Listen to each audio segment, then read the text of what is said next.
pa ba, Gargan? O gusto mong dagdagan pa namin ang aming kapangyarihan?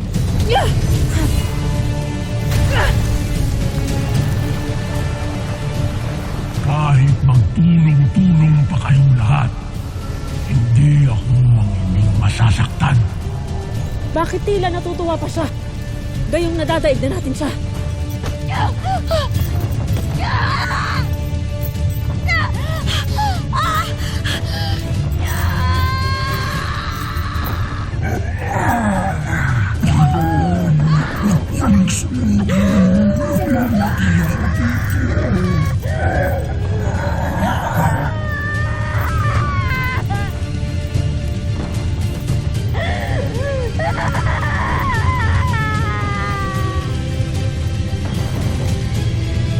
Ang pagkatalo ko ay pagkatalo mo rin, kaya't isipin mo mabuti ang inyong susunod na gagawin, mga sangre. Shada! Huwag mo kaming linlangin! Ipagpatuloy ang laban, mga sangre!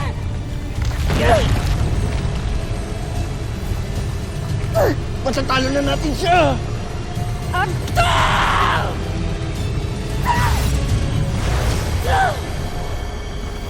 Danaya, hindi ninyo maaaring wasakin ang itim na brilyante. Sapagkat nasa loob nito ang ifte ng iyong bunsong si Tera. Hawak siya ni Gargan, Danaya.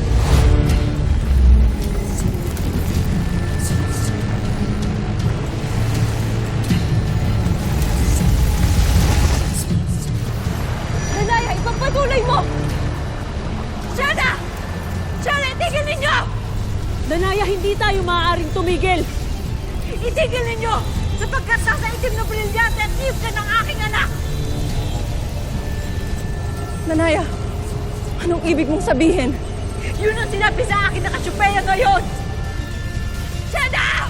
Tunay ang pinabatid ni Cassiopeia. Hawak ko ang intre ng iyong anak. Kaya't paano nyo mawawasak ang aking brilyante kung ito rin ang pagkawasak ni Tera?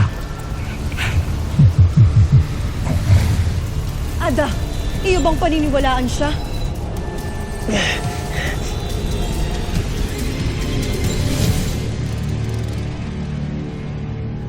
Hindi ko lubos maisip na maaari palang makulong ang ifte sa loob ng brilyante. Ako man. Teka, parang nangyari sa akin yun di ba? Naalala mo? Oo, Beshi. Nakulong ako sa loob ng kristal ni Adhara. Tignan ko lang kung mahanap ka pa ng iyong ina pagkatapos ng gagawin ko sa'yo. Asan ako? Ngayon ay magiging bihag na kita hanggang nais ko. Wartang yun.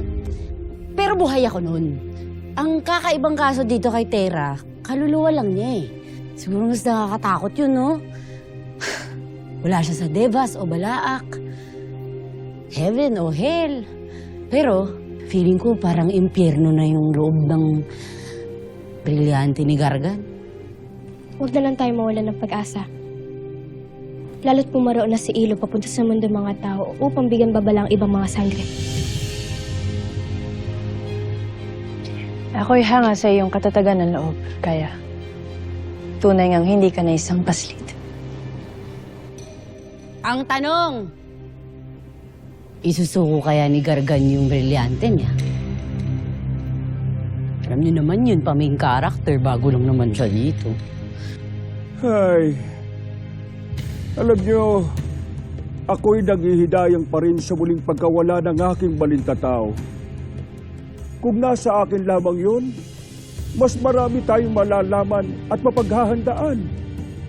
Sumpain sana ang nagnakaw ng iyong balintataong mong ima. Sumpa natin yung nagnakaw. Sana maagnas siya.